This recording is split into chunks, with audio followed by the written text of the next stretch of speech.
नमस्कार। मैं वीरेंद्र कुमार अधिवक्ता। आप सभी यूट्यूब के दर्शकों को मेरा प्यार भरा नमस्कार, सत श्री अकाल, जोहार। और आप सभी दर्शकों श्रोताओं को यूट्यूब के मेरा चैनल रियल नॉलेज पर स्वागत है। और आज मैं पुनः आप लोग के समक्ष एक संक्षिप्त चर्चा लेकर उपस्थित हूँ। और आज का चर्चा का विषय है इच्छा। इच्छा क्या है, इच्छा की प्रकृति, इच्छा कैसे जन्म लेती है, इस विषय पर बातचीत करने के लिए मैं आज पुनः यूट्यूब के चैनल रियल नॉलेज पर उपस्थित हुआ हूँ। तो आइए अब हम चर्चा की शुरुआत करते हैं। हाँ, चर्चा शुरू करने से पहले मैं आप सभी को एक बात बता देना चाहता हूँ कि मैं कोई आध्यात्मिक प्रवचनकर्ता नहीं हूँ और न ही मुझे आध्यात्मिक प्रवचनकर्ता बनने का शौक है। मैं दूसरी वाक्य को पुनः एक बार रिपीट करना चाहता हूँ कि मैं आध्यात्मिक प्रवचनकर्ता नहीं हूँ और न ही मुझे आध्यात्मिक प्रवचनकर्ता बनने का शौक है। यदि मैं कोई आध्यात्मिक प्रवचन करता होता तो मेरा वेशभूषा इस प्रकार नहीं होता जैसा आप देख रहे हैं। यदि मैं कोई आध्यात्मिक प्रवचन करता होता तो मेरा वस्त्र गेरुआ होता, गले में रुद्राक्ष के माला होते और हाथ में हो सकता था कमंडल या त्रिशूल भी होता, ललाट पर चंदन के तिलक होते। लेकिन मेरा वेशभूषा आप जैसा देख रहे हैं एक साधारण और समान व्यक्ति की है, एक सिंप्लिसिटी दिखा रहा है।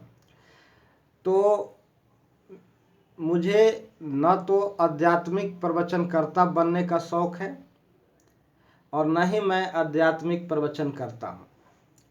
हाँ, मैं इस चैनल के माध्यम से जो कुछ भी हमारा गलत सही समझ है उससे हम आप लोगों के समक्ष शेयर करना चाहता हूँ। एक आप लोगों के से एक वार्तालाप, एक संवाद स्थापित करने के उद्देश्य से हम आप सभी के बीच हमेशा इस चैनल पर कुछ न कुछ संभाषण लेकर के, कोई चर्चा लेकर के उपस्थित होता हूँ। और हमारे और आप सबके बीच संवाद का एक तरीका, उत्तम तरीका यह है कि आप इस चैनल के पर हमेशा बने रहें और कमेंट बॉक्स में अपनी प्रतिक्रिया, यदि आपको कोई आपत्ति हो, कोई ऑब्जेक्शन हो, कोई इस प्रकार की कोई भी आपेक्ष हो, तो इस चैनल के कमेंट बॉक्स में अपनी आपत्ति को, अपनी बात को जरूर रखें। और मैं या आपके मन में कोई प्रश्न उपज रहा हो तो उस प्रश्न को इस चैनल के कमेंट बॉक्स में अवश्य उद्धृत करें और मैं उस प्रश्न का, आपकी आपत्ति का, आपका अपेक्ष का कोई जवाब नहीं बल्कि अपनी प्रतिक्रिया व्यक्त करूंगा। जवाब कोई महाज्ञानी पंडित देते हैं और मैं खुद को उस श्रेणी में नहीं रखता हूँ।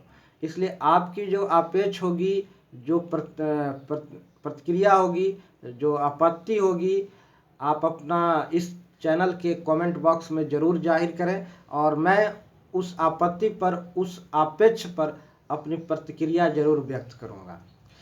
तो मेरा कहने का मतलब है कि हम आप लोगों के समक्ष एक महाज्ञानी पंडित के रूप में, एक आध्यात्मिक प्रवचनकर्ता के रूप में उपस्थित नहीं हूँ। मैं एक समान बातचीत करने के लिए आप लोग के समक्ष आता हूँ और अपनी विचारों को, जो मेरा समझ है सही गलत, अपनी उदार स्वभाव के कारण, कृपण स्वभाव न होने के कारण जो कुछ भी मेरे पास है उसे लोगों के बीच देना चाहता हूं और बांटना चाहता हूं। यही उद्देश्य है। और रियल नॉलेज चैनल पर हम आपके समक्ष हमेशा कोई ना कोई चर्चा लेकर उपस्थित होता रहूँगा और आप लोगों से गुजारिश है कि इस चैनल पर बने रहें और यदि चर्चा आपको अच्छी लग रहा हो तो इसे और लोगों के बीच शेयर भी करें। तो आइए अब हम चर्चा की शुरुआत करते हैं। आज का चर्चा का विषय है इच्छा क्या है, इच्छा कैसे जन्म लेती है, इच्छा की प्रकृति क्या है। इस विषय पर चर्चा करना बहुत जरूरी है। अक्सर लोगों के द्वारा कहा जाता है कि मनुष्य को ऐसी इच्छा नहीं रखनी चाहिए या अमुक इच्छा को त्याग देना चाहिए। इच्छा हमारी समस्या का जड़ है, इच्छा हमारे दुख का कारण है, इसलिए इच्छाओं का शमन करना जरूरी है। इस प्रकार की इच्छाओं से हमें दुख होता है और ऐसी इच्छा को धारण करना चाहिए और इस प्रकार की इच्छा को नहीं रखना चाहिए। ऐसा लोगों के द्वारा, तथाकथित विद्वानों के द्वारा, पढ़े लिखे लोगों के द्वारा कहा जाता है। तो सबसे पहले यह जान लेना जरूरी है कि इच्छा है क्या। महात्मा बुद्ध ने भी कहा था कि जीवन में दुख है, दुख का कारण है और दुख का निवारण भी संभव है और निवारण के उपाय भी है। दुनिया के समस्त मनोवैज्ञानिकों का कहना है कि मानसिक अशांति, दुख, तनाव का कारण हमारा अटैचमेंट है और कामनाएं, अतृप्त कामनाएं हैं, अतृप्त इच्छा है और साथ ही अहंकार, द्वेष, ईर्ष्या, बैर की भावना है। यही हमारा अशांति का कारण है, हमारा दुख का कारण है। और महात्मा बुद्ध भी एक बहुत बड़ा साइकोलॉजिस्ट थे। उन्होंने भी इस बात को स्वीकार किया है कि दुख का बहुत बड़ा कारण अटैचमेंट है। हम प्रकृति के अनुसरण में नहीं जीते हैं और प्रकृति के अनुसरण में न जीने के कारण हमारे सामने अनेक समस्या उपस्थित होता है। तो इच्छा की पूर्ति न होना, इच्छा की तृप्ति न होना, कामनाओं के वशीभूत होकर, कामनाओं और चाहतों के शिकार होकर आगोश प्रभाव में आकर हम उसके अनेक दुख, दर्द और परेशानी को झेलते हैं। तो विद्वानों ने, सन्यासियों ने, ज्ञानियों ने कहा है कि कामनाओं को शमन करो, इच्छाओं पर नियंत्रण करो, तब शांति, सुकून, आनंद, मस्ती की अनुभूति होगी। अब हम यहाँ इस बात पर विचार करेंगे कि इच्छा है क्या, इच्छा की प्रकृति क्या है, इच्छा कैसे जन्म लेती है, इच्छा को क्या दबाना जरूरी है, जब हम इच्छा को शमन करना जरूरी है। जब हम इच्छा की प्रकृति को समझ लेंगे, इच्छा कैसे जन्म लेती है, इसकी प्रकृति को समझ लेंगे, तो हमें इच्छा की दबाने की या अमुक प्रकार की इच्छा रखने की और अमुक प्रकार की इच्छा नहीं रखने की बात हमारे सामने उपस्थित नहीं होगा। हम अपने आप इच्छा के प्रकृति के समझते हुए इच्छा के अनुकूल जिएंगे। तो इच्छा क्या है, आइए हम इस पर बात करते हैं। हमें प्रकृति द्वारा मुख्य रूप से 5 ज्ञानेंद्रियां प्रदान की गई हैं और यही ज्ञानेंद्रियां हमें आसपास के चीज़ों का अनुभव कराता है और इन्हीं ज्ञानेंद्रियों के द्वारा हम आनंद की, आह्लाद की, सुख, प्रसन्नता की अनुभव करते हैं। इन 5 प्रमुख ज्ञानेंद्रियों में शामिल है आँख, कान, नाक, त्वचा और जीभ। इन्हीं 5 ज्ञानेंद्रियों के माध्यम से, इन्हीं इंद्रियों के माध्यम से हम आसपास के चीज़ों के बारे में जानकारी प्राप्त करते हैं, ज्ञान प्राप्त करते हैं और यही ज्ञानेंद्रियां हमें आनंद, सुख और प्रसन्नता की अनुभूति कराता है। तो उदाहरण स्वरूप सबसे पहले हम आँख से शुरुआत करते हैं। आँख का काम है देखना और देखने की कोई इच्छा नहीं होती है। देखना एक नेचुरल प्रोसेस है। हम आँख बंद करके लंबे समय तक नहीं रख सकते हैं। आँख देखने के लिए ही मिला है। यह इंद्रियां हमें आसपास के चीज़ों के बारे में, आसपास के दृश्यों के बारे में, आसपास के दृश्यों की अनुभूति करने के लिए मिला है। हम प्रकृति में जो कुछ भी हमारे इर्द गिर्द, हमारे दृष्टि के अधीन जो कुछ भी दृष्टिगोचर होता है, उन सभी दृश्यों को, उन सभी परिदृश्य को हम देखते रहते हैं अनवरत। देखना इच्छा के अनुकूल नहीं होता है। देखना एक नेचुरल प्रोसेस है। हम हमेशा आंख बंद करके नहीं रख सकते। आंख बंद करके आंख बंद किए हुए रखना एक नामुमकिन कार्य है। और हम जो कुछ भी देखते हैं, जो कुछ भी दृश्य हमारे सामने उपस्थित होता है, सभी दृश्य हमें आह्लादित करता है और हमें प्रसन्नता और सुख की अनुभूति कराता है। अगर मन में शांति है, तनाव नहीं है, तो हर दृश्य हमें आह्लादित करता है, हर दृश्य हमें आनंद की अनुभूति कराता है। तो ऐसा कहना कि हमें कुछ देखने की इच्छा हो रही है, यह इच्छा जन्म लेती है, उसको पैदा होना होता है। लेकिन नेचुरली देखना एक नेचुरल प्रोसेस है। हम नेचुरली अपने आसपास के दृश्यों को, परिदृश्यों को देखते रहते हैं। सुनना ठीक उसी प्रकार एक नेचुरल प्रोसेस है। कान हमेशा खुला रहता है और ध्वनि हमारे कान में हमेशा आते रहता है।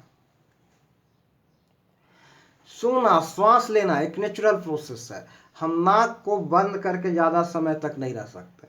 हम आसपास जहाँ कहीं भी घूम रहे होते हैं, हमारे नाक में गंध और दुर्गंध स्वतः आते रहता है और हम स्वतः उस नाक का गंध और दुर्गंध को अनुभव करते रहते हैं।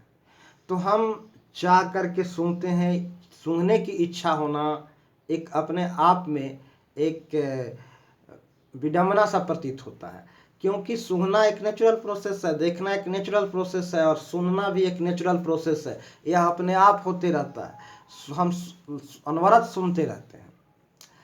इसी प्रकार भूख लगना, फिर मुंह में भोजन को डालना और डालने के बाद स्वाद की अनुभूति होना, ये नेचुरल प्रोसेस है।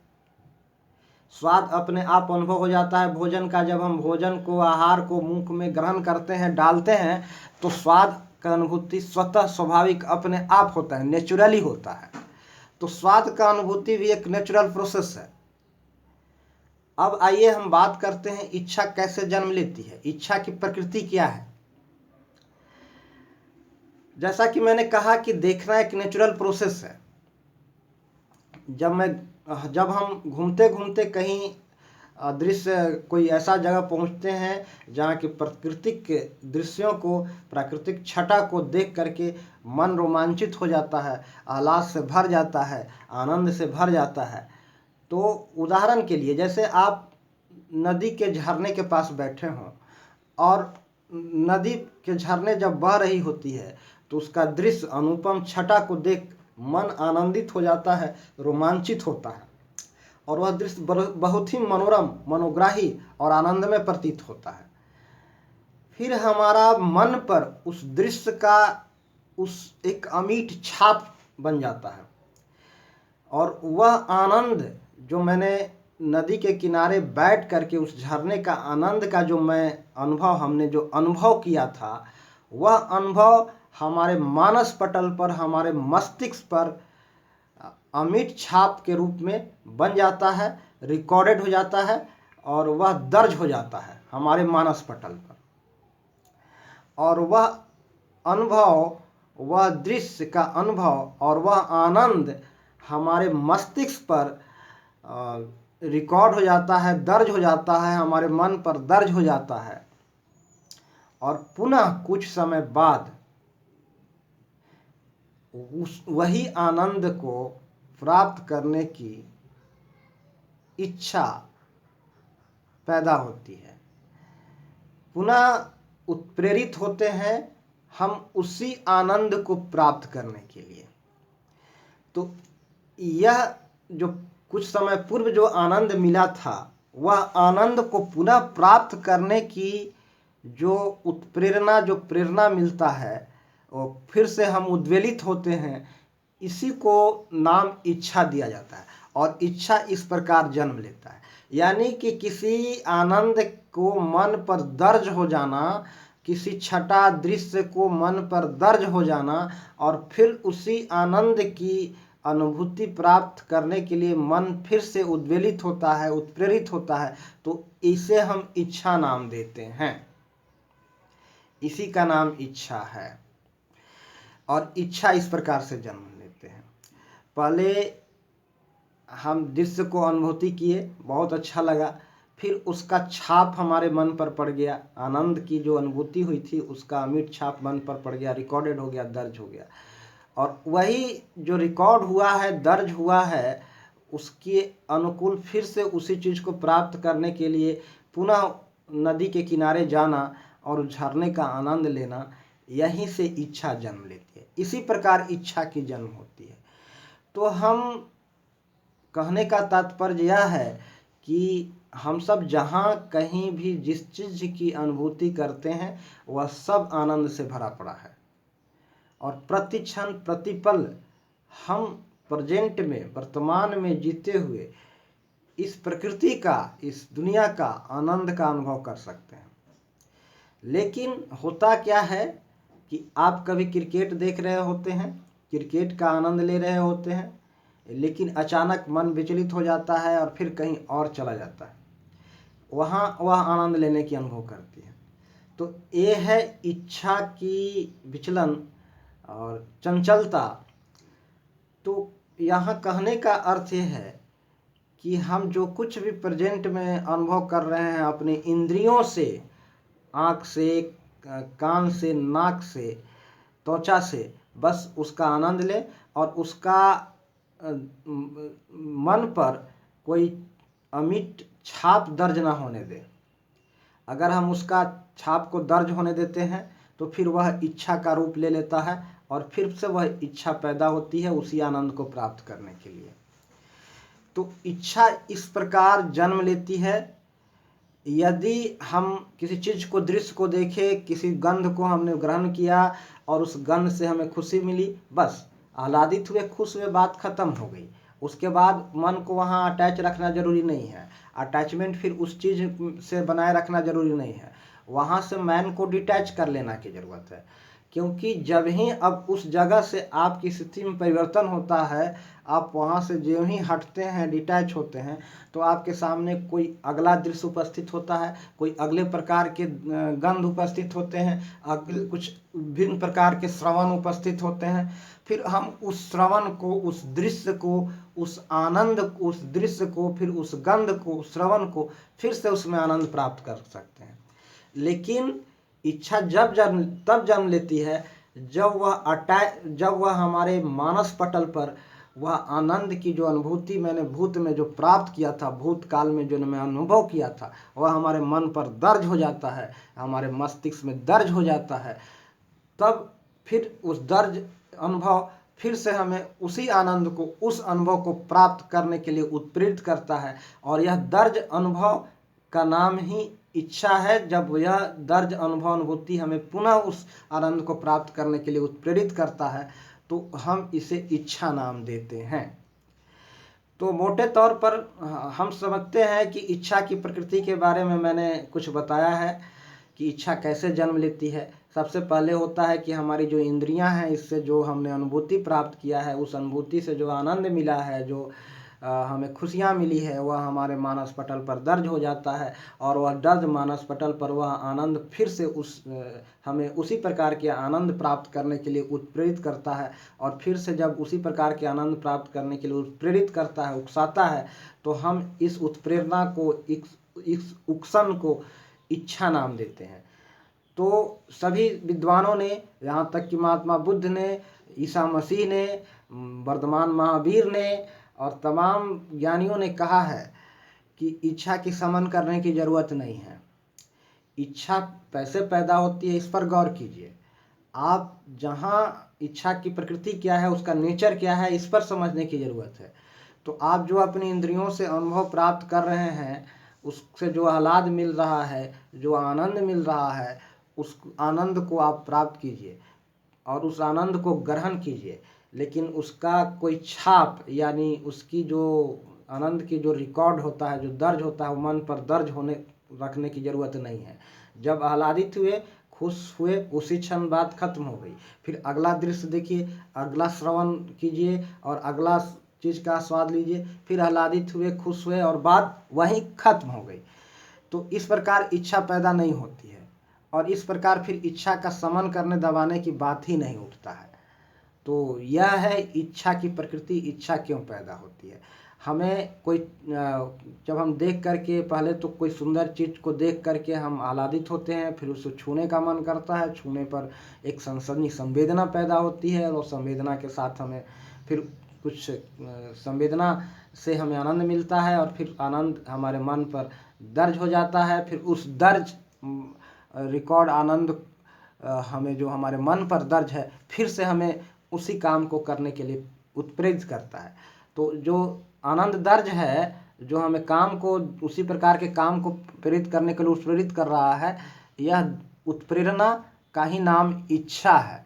तो इच्छा की प्रकृति क्या है मोटे तौर पर हमने यहाँ बताया, और अगले एपिसोड में भी और विस्तार से इस विषय पर चर्चा करूँगा।